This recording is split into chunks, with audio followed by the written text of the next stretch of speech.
পিছান, গাড়ি এদিকে চলে আসবে তো। উপস্থাপনাকে সহজীকরণ করার জন্য আমরা উদ্যোগ গ্রহণ করেছি এবং কোনো সিন্ডিকেট কাজ করতে পারবে না। আমরা আমার মন্ত্রণালয়ের বিজ্ঞ কর্মকর্তাবৃন্দ সবাই আমরা স্বচ্ছতার সাথে কাজ করে যাচ্ছি।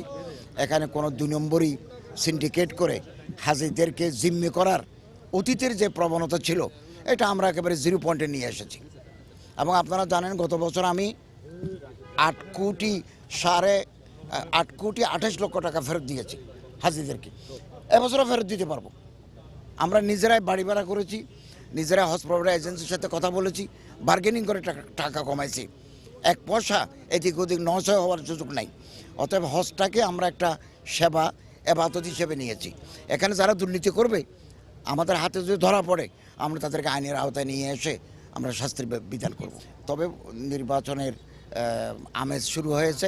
আমরা আশাবাদী যে ফেব্রুয়ারি মাসে অত্যন্ত উৎসবমুখর পরিবেশে সুষ্ঠু, অবাধ,